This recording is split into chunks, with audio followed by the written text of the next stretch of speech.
जय हिंद दोस्तों, आप लोगों का स्वागत है हमारे YouTube चैनल CGPSC और सिजिप व्यापम पर। दोस्तों, आज के इस वीडियो में आप लोगों के लिए भारत की अर्थव्यवस्था का महत्वपूर्ण टॉपिक भारत की राष्ट्रीय आय के बारे में है। वो 25 महत्वपूर्ण प्रश्न है वो आपके बीच में लेकर आया गया है। तो इस वीडियो को लास्ट तक जरूर देखिएगा दोस्तों। और जितने भी नए दोस्त हमारे इस वीडियो को पहली बार देख रहे होंगे वो हमारे चैनल को अवश्य सब्सक्राइब करिएगा, साथ में बेल आइकन को भी प्रेस करिएगा ताकि आप लोगों को वीडियो है वो नोटिफिकेशन के माध्यम से उपलब्ध होता रहेगा। क्योंकि दोस्तों इसमें जो विभिन्न एग्जाम हुए हैं है ना, उसमें जितने बार भी जो क्वेश्चन को पूछा गया है उन जो प्रीवियस ईयर क्वेश्चन है उन सभी क्वेश्चन को मैं लेकर आया हूँ। तो इसको जरूर देखिएगा। इससे आपको जो एग्जाम पैटर्न में किस प्रकार के क्वेश्चन पूछता है और किस टॉपिक से पूछता है वो सब चीज़ के बारे में जानकारी आपको अवश्य मिलेगा। साथ में इसके जो रिलेटेड जितने भी नए अपडेट्स है उसको आप लेकर है जो डेटा है कलेक्शन करके पढ़ भी सकते हैं। इससे आपको बहुत ज़्यादा हेल्पफुल है वो मिलेगा, क्योंकि प्रीवियस ईयर का जो क्वेश्चन होता है दोस्तों वो बहुत ही ज़्यादा इंपॉर्टेंट होता है। उसी के बेस पर है आप जो नए भी कोई भी वैकेंसी के लिए तैयारी कर रहे हो तो आप उसमें हेल्पफुल है वो महसूस करोगे। तो इसको जरूर देखिएगा पूरा लास्ट तक, बहुत ही महत्वपूर्ण क्वेश्चन है। तो आज का जो टॉपिक है वो है भारत के जो राष्ट्रीय है उसके बारे में है वो पढ़ेंगे। तो इन प्रश्न को जो लगातार बार बार पूछे जाते हैं उन प्रश्नों को है मैं लेकर आया हूँ। तो चलिए, पहला प्रश्न है हमारे यहाँ पर, प्रति व्यक्ति आय का सूत्र क्या है ना। भारत राष्ट्रीय आय है उसमें जो प्रति व्यक्ति पर कैपिटा इनकम जिसको बोला जाता है उसका जो फॉर्मूला है वो क्या चीज है। प्रति व्यक्ति आय सकल राष्ट्रीय उत्पाद बटे जनसंख्या, या फिर ऑप्शन बी प्रति व्यक्ति आय विशुद्ध राष्ट्रीय उत्पाद बटे जनसंख्या। ऑप्शन सी में दिया है प्रति व्यक्ति आय सकल घरेलू उत्पाद या जनसंख्या, या फिर ऑप्शन डी इनमें से कोई नहीं। तो यहाँ पर कैपिटा इनकम है दोस्तों, है ना, जिसको सीपीआई बोला जाता है। पर कैपिटा इनकम इसको बोला जाता है, जिसको हिंदी में प्रति व्यक्ति आय बोला जाता है। उसको जो निकालने का जो सूत्र है वो क्या चीज है दोस्तों, तो इसका जो करेक्ट आंसर हो जाएगा वो हो जाएगा आपका ऑप्शन बी है दोस्तों, बिल्कुल सही हो जाएगा दोस्तों।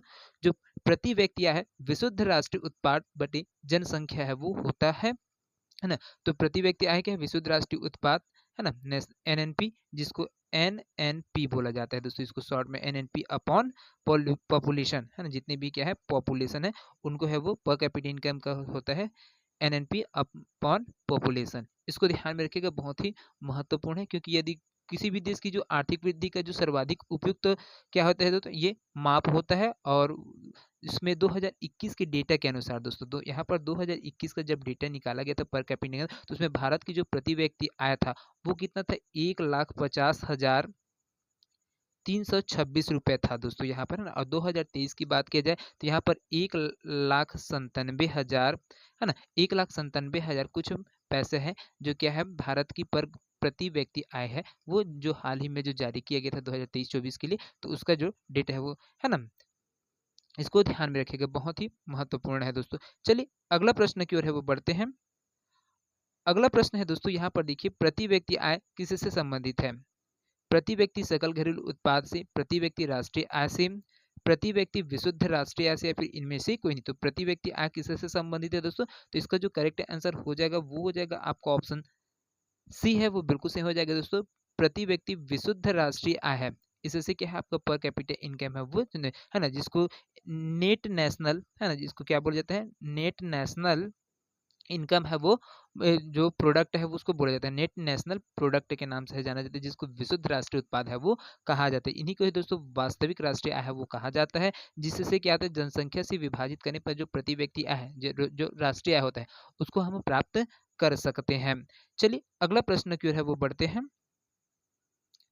अगला प्रश्न है दोस्तों, यहाँ पर देख सकते हो, सकल घरेलू उत्पाद का जो सूत्र है वो क्या चीज है। जीडीपी विशुद्ध घरेलू उत्पाद प्लस मूल्यह्रास, जीडीपी विशुद्ध घरेलू उत्पाद माइनस मूल्यह्रास, या फिर सकल राष्ट्रीय उत्पाद माइनस विदेशों से प्राप्त विशुद्ध रुपए, है ना, या फिर इनमें से कोई नहीं। तो यहाँ पर इसका जो करेक्ट आंसर है दोस्तों वो क्या हो जाएगा, सकल घरेलू उत्पाद है, ग्रॉस डोमेस्टिक प्रोडक्ट है, उनका जो सूत्र है फॉर्मूला है वो क्या चीज है। तो यहाँ पर आपका ऑप्शन ए है वो बिल्कुल सही हो जाएगा दोस्तों। जो जीडीपी बराबर विशुद्ध घरेलू उत्पाद प्लस मूल्य ह्रास है वो आपका सकल घरेलू उत्पाद का है सूत्र है वो कहलाता है। जीडीपी से मूल्य ह्रास घटाने पर दोस्तों आपका एनडीपी निकलता है ना, एनडीपी निकलता है, और जिसको विशुद्ध घरेलू उत्पाद है वो प्राप्त होता है। साथ में जीडीपी और एनडीपी प्लस मूल्यह्रास करेंगे तो आपको जीडीपी माइनस मूल्यह्रास है ये आपका फॉर्मूला है वो बन जाता है। तो मूल्यह्रास क्या होता है दोस्तों, जिसको डिप्रिसिएशन है वो बोला जाता है, क्योंकि जो उत्पादनकारी वस्तुओं के प्रयोग के परिणाम स्वरूप उसमें होने वाले जो घिसावट से दोस्तों, है ना, मूल्यों में कमी आना ही क्या कहलाता है, आपका मूल्यह्रास है वो कहलाता है ना। यह अलग अलग संपत्तियों के लिए क्या कहता है, अलग अलग प्रकार के है वो होते हैं और अलग अलग अलग प्रकार से लगाया जाता है। तो इसको भी ध्यान रखिएगा, बहुत ही महत्वपूर्ण है दोस्तों। ये ऐसे क्वेश्चन है दोस्तों, इससे रिलेटेड जो हर एग्जाम में आपको दो, एक से या दो क्वेश्चन है वो आपको इस टॉपिक से है वो देखने को मिलते हैं, है ना। तो इसको देखिएगा, बहुत ही महत्वपूर्ण प्रश्न है, छोड़िएगा बिल्कुल नहीं। चलिए अगला प्रश्न की ओर है वो बढ़ते हैं। अगला प्रश्न है दोस्तों, भारतीय अर्थव्यवस्था के किस क्षेत्र में खनन एवं उत्खनन को शामिल किया गया है?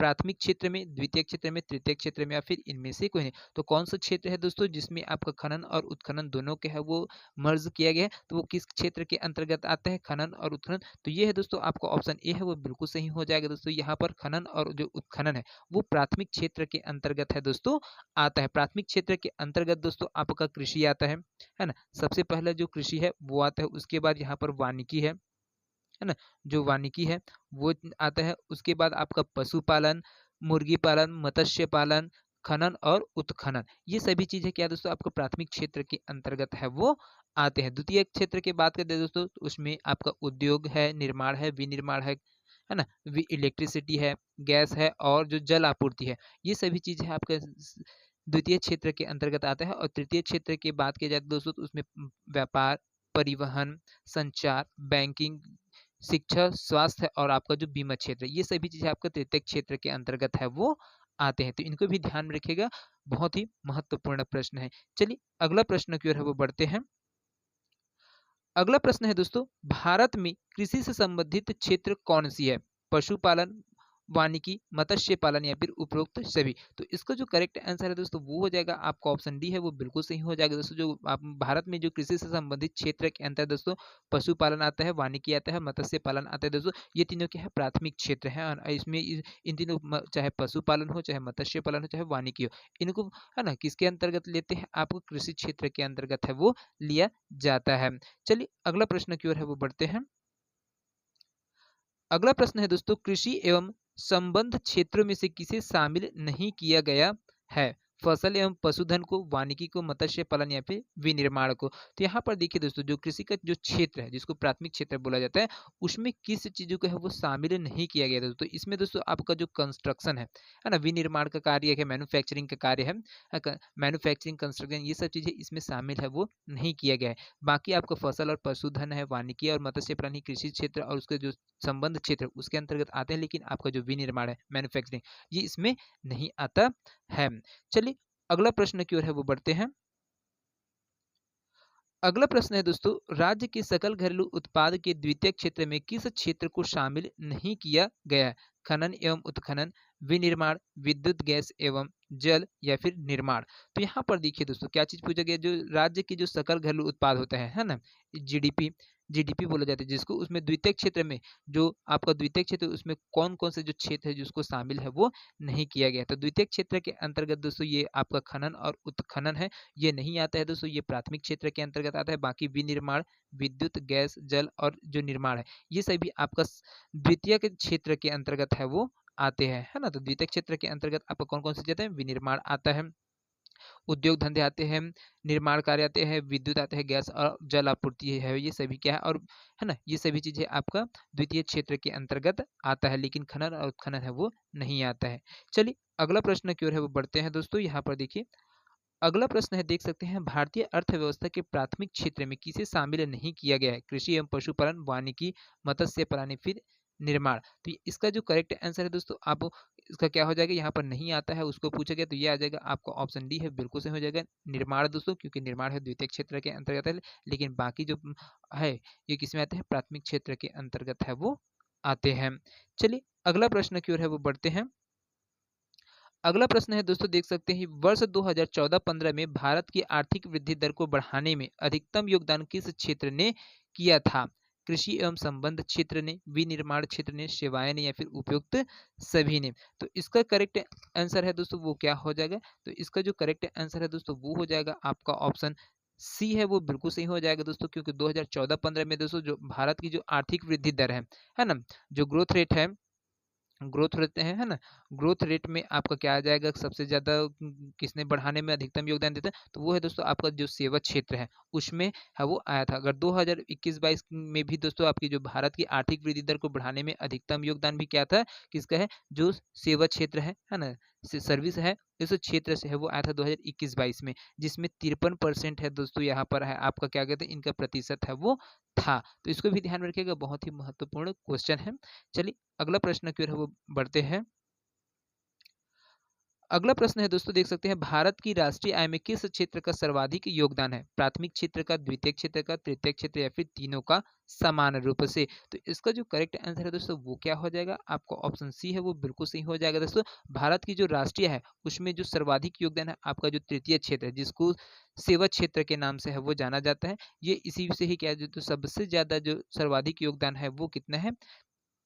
ये पूरा जो आपका तृतीय क्षेत्र है उसी के है, क्योंकि देख सकते हैं तृतीय क्षेत्र है दोस्तों, इसमें कितना प्रतिशत है? 53.0% आपका दोस्तों ये अकेला ही वहन करता है और इसका योगदान रहता है। अगर बात करें द्वितीय क्षेत्र की, है ना, द्वितीय क्षेत्र की बात करें तो इनका जो है दोस्तों 32.66% है, इसका योगदान है वो है। और आपका जो प्राथमिक क्षेत्र है दोस्तों, जिसको कृषि क्षेत्र है ना, उसके अंतर्गत आता है 18.8% है हिस्सा है दोस्तों, यहाँ पर कितना आता है? प्राथमिक क्षेत्र का आता है ना? तो इसको भी ध्यान में रखिएगा, बहुत ही महत्वपूर्ण प्रश्न है। चलिए अगला प्रश्न की ओर है वो बढ़ते हैं। अगला प्रश्न है दोस्तों, भारत में राष्ट्रीय आय का प्रमुख स्रोत क्या है? कृषि क्षेत्र, सेवा क्षेत्र, उद्योग क्षेत्र या फिर व्यापार क्षेत्र? तो इसका जो करेक्ट आंसर है दोस्तों वो हो जाएगा आपका ऑप्शन बी है वो बिल्कुल सही हो जाएगा दोस्तों। भारत में राष्ट्रीय आय का जो प्रमुख स्रोत है वो क्या है? सेवा क्षेत्र है वो है। इसमें से सबसे ज्यादा योगदान है, जो सर्वाधिक योगदान है दोस्तों आपका सेवा सेवा क्षेत्र से है वो आता है। उसके बाद द्वितीय क्षेत्र का आता है और फिर लास्ट में आपका प्राथमिक क्षेत्र है वो आता है। तो इसका जो कर्व भी है वो दोस्तों बन जाएगा, है ना, तृतीय क्षेत्र, तृतीय क्षेत्र, उसके बाद द्वितीय क्षेत्र, फिर उसके बाद है आपका प्राथमिक क्षेत्र है वो आ जाता है। तो इसको, इस क्रम को भी है दोस्तों कई बार एग्जामों में पूछा गया, तो क्रम को भी आप याद रखेंगे। चलिए अगला प्रश्न की ओर है वो बढ़ते हैं। अगला प्रश्न है दोस्तों, अर्थशास्त्र के तृतीयक क्षेत्र को और किस नाम से पुकारा जाता है? तो जो अर्थशास्त्र के अंतर्गत दोस्तों तीन क्षेत्र है उसको डिवाइड किया, प्राथमिक, द्वितीयक और तृतीयक। उसके तो तृतीयक क्षेत्र के अंतर्गत जो नाम है दोस्तों, उसको और कौन से नाम के से है वो जाना जाता है? तो इसको दोस्तों आपका सेवा क्षेत्र के नाम से है वो जाना जाता है ना? तो इसको भी ध्यान में रखिएगा, बहुत ही महत्वपूर्ण है दोस्तों, क्योंकि जो प्राथमिक क्षेत्र है उसको आपका कृषि के क्षेत्र के नाम से जाना जाता है ना? प्राथमिक क्षेत्र उसको कृषि क्षेत्र के नाम से जाना जाता है। द्वितीय क्षेत्र उसको उद्योग क्षेत्र के नाम से है वो जाना जाता है, और जो तृतीय सेवा क्षेत्र है दोस्तों उसको सेवा क्षेत्र के नाम से है वो जाना जाता है। तो इनके नाम है दोस्तों, इसको भी बार बार है वो एग्जाम में पूछा जाता है, तो इसको भी आप ध्यान में रखिएगा, बहुत ही महत्वपूर्ण प्रश्न है। चलिए अगला प्रश्न की ओर है बढ़ते हैं दोस्तों। यहाँ पर देख सकते हैं अगला प्रश्न है, निम्नलिखित में से किस क्षेत्र से भारत में सकल राष्ट्रीय उत्पाद जीडीपी का सबसे बड़ा भाग प्राप्त होता है? कृषि तथा संबंधित क्षेत्रों से, विनिर्माण, निर्माण, बिजली तथा गैस से, सेवा क्षेत्र से या फिर रक्षा तथा लोक प्रशासन से? तो कौन से क्षेत्र से दोस्तों राष्ट्रीय सकल राष्ट्रीय उत्पाद है ना, ग्रॉस डोमेस्टिक प्रोडक्ट, वो सबसे जो बड़ा योगदान है वो प्राप्त है, उसका भाग प्राप्त है, तो वो है आपका ऑप्शन सी है वो बिल्कुल सही हो जाएगा, सेवा क्षेत्र से। चलिए अगला प्रश्न की ओर है वो बढ़ते हैं। अगला प्रश्न है दोस्तों, भारत सरकार के द्वारा सकल घरेलू उत्पाद की गणना करने के लिए किस वर्ष को आधार वर्ष बनाया गया है? 2010-11, 2011-12, 2004-5 या फिर इनमें से कोई? तो आधार वर्ष के अंतर्गत कौन से वर्ष को रखा गया है दोस्तों यहाँ पर जो सकल घरेलू उत्पाद है उसकी गणना करने के लिए? तो ये है दोस्तों आपका 2011-12 है ना। इसको सकल घरेलू उत्पाद के अंतर्गत दोस्तों क्या होता है, किसी देश की जो भौगोलिक सीमा के भीतर एक वित्तीय वर्ष में उत्पादित समस्त अंतिम वस्तुओं और सेवाओं के जो मौद्रिक मूल्य के जो कुल योग को दोस्तों उस देश का क्या बोला जाता है? जीडीपी बोला जाता है ना, जीडीपी बोला जाता है। तो इसको ध्यान में रखिए कि इसका परिभाषा है ये जीडीपी का, है ना। और वर्तमान में जो इसकी जो गणना है दोस्तों, इसके लिए जो आपका क्या बनाया गया है, आधार वर्ष बनाया गया है वो 2011-12 है, इसको आधार वर्ष के रूप में है वो माना जाता है दोस्तों। पहले इसका क्या था, जो आधार वर्ष था वो क्या था, 2004 है ना, 2004-5 है उसको रखा गया था 2004-5 को, लेकिन बाद में इसको मॉडिफाई करके 2011-12 को आधार वर्ष के रूप में है वो रखा गया है। चलिए अगला प्रश्न की ओर है वो बढ़ते हैं। अगला प्रश्न है दोस्तों, भारत में कृषि क्षेत्र में न्यून वृद्धि दर का प्रमुख कारण क्या है दोस्तों? आधुनिक तकनीकों के प्रयोग में कमी, सिंचाई सुविधाओं का अभाव, वर्षा की कमी या फिर खाद के उपयोग में कमी। तो यहाँ पर दोस्तों बहुत ही महत्वपूर्ण पूछा गया है यहाँ पर क्वेश्चन, न्यून वृद्धि दर का जो प्रमुख कारण है कृषि के क्षेत्र में न्यून वृद्धि दर है, उसका कारण क्या चीज है? तो वो है दोस्तों आधुनिक तकनीकों के प्रयोग में जो आधुनिक टेक्नोलॉजीज आए हैं, है ना, मॉडर्न टेक्नोलॉजी, उनका उपयोग है वो कृषि के क्षेत्र में बहुत कम मात्रा में किया जाता है दोस्तों, जिसकी वजह से क्या है यहाँ पर इनकी जो ग्रोथ रेट है वो मिनिमम रह गया है। तो ये इसका प्रमुख कारण है, बाकी जो ऑप्शन दिए गए हैं उनके आधार पर। चलिए अगला प्रश्न है की ओर है बढ़ते हैं। अगला प्रश्न है दोस्तों, केंद्रीय सांख्यिकी संगठन सीएसओ का मुख्यालय स्थित है, कहाँ पर स्थित है दोस्तों? केंद्रीय सांख्यिकी संगठन है उसका जो सेंट्रल स्टैटिस्टिकल ऑर्गेनाइजेशन है उसका जो हेडक्वार्टर है, मुख्यालय, वो कहाँ पर स्थित है? मुंबई में, कानपुर में, हैदराबाद में या फिर दिल्ली में? तो इसका जो करेक्ट आंसर है दोस्तों वो हो जाएगा आपका ऑप्शन डी है, वो बिल्कुल सही हो जाएगा दोस्तों यहाँ पर, है ना। जो आपका केंद्रीय सांख्यिकी संगठन है इसकी स्थापना है दोस्तों किसने किया था? तो पीसी, है ना, पीसी महालनोबिस के द्वारा है दोस्तों, उनकी अध्यक्षता में 2 मई 2 मई 1951 को है दोस्तों यहाँ पर केंद्रीय सांख्यिकी संगठन है उसका है क्या गया था, स्थापना है वो किया गया था। भारत में दोस्तों जो आपका राष्ट्रीय आय और मुद्रास्फीति जिसको सीपीआई की गणना है वो इन्हीं के आधार पर किया जाता है, जिसके लिए दोस्तों जो आंकड़े हैं वो कौन निकालता है? एनएसएस ओ है, इनके द्वारा है दोस्तों ये आंकड़े है वो इकट्ठा करता है और साथ में ये पूरा कलेक्शन करके बताता है दोस्तों। साथ में इसका जो मुख्यालय है वो कहाँ पर है? आपका दिल्ली में है, तो इसको भी ध्यान में रखिएगा, बहुत ही महत्वपूर्ण प्रश्न है। चलिए अगला प्रश्न की ओर है वो बढ़ते हैं। अगला प्रश्न है दोस्तों, राष्ट्रीय आय के अनुमान भारत में तैयार किए जाते हैं, किनके द्वारा तैयार किया जाता है दोस्तों? आरबीआई के द्वारा, सीएसओ के द्वारा, वित्त मंत्रालय के द्वारा, फिर योजना आयोग के द्वारा। तो किनके द्वारा दोस्तों यहाँ पर राष्ट्रीय आय का जो अनुमान है वो भारत में तैयार किया जाता है? तो ये हो जाएगा दोस्तों आपका सीएसओ, है ना, सीएसओ, ये है सेंट्रल स्टैटिस्टिकल ऑर्गेनाइजेशन है, उनके द्वारा किया जाता है जो राष्ट्रीय आय है उनका अनुमान है वो लगाया जाता है, जिसको बजट के रूप में है वो प्रस्तुत किया जाता है। तो इसको भी ध्यान में रखिएगा, बहुत ही महत्वपूर्ण है दोस्तों। यहाँ पर अगर आरबीआई की बात किया जाए तो इनकी जो स्थापना है 1935 में हुआ था दोस्तों, जिसमें साख नीति और मौद्रिक नीति है वो जारी करता है इनके द्वारा, आरबीआई के द्वारा। उसके बाद जो आपका सीएसओ है ना, सीएसओ है ये क्या करता है? आपका राष्ट्रीय आय है उसके बारे में किया जाता है, जो है ना, जो योजना आयोग है इनकी जो स्थापना है दोस्तों कब किया गया था? 1950 में है वो योजना आयोग है उसको का गठन किया गया था, जिसमें आपका क्या है, पंचवर्षीय योजना है उनका निर्माण किया गया था, है ना। तो इसको भी ध्यान में रखिएगा। साथ में आपका जो वित्त मंत्रालय है, वित्त मंत्रालय आर्थिक सर्वेक्षण और राष्ट्रीय बजट तैयार है वो करता है। और साथ में आपका जो सीएसओ है इनकी जो स्थापना है वो 1951 में हुआ था दोस्तों, है ना। और इनके द्वारा क्या किया गया था? राष्ट्रीय आय और मुद्रास्फीति की गणना है करने का कार्य इनके द्वारा किया था। अब लास्ट में आता है दोस्तों आपका एनएसएसओ है, इनके द्वारा दोस्तों एनएसएसओ इनके भी गठन है वो 1950 में है वो किया गया था। और साथ में गरीबी एवं बेरोजगारी की जो गणना करता है वो एनएसएसओ के द्वारा है वो किया जाता है। तो इन सबको है दोस्तों है वो बहुत ही महत्वपूर्ण टॉपिक है, इन सब चीज को याद रखिएगा, जो अथेंटिक चीज बता रहा हूँ, जो कि लगातार इसको हर एग्जाम में है वो पूछा जाता है, कोई भी रिक्रूटमेंट एग्जाम हो उसमें इसको इन प्रकार के क्वेश्चन को पूछा ही जाता है। चलिए अगला प्रश्न की ओर है वो बढ़ते हैं।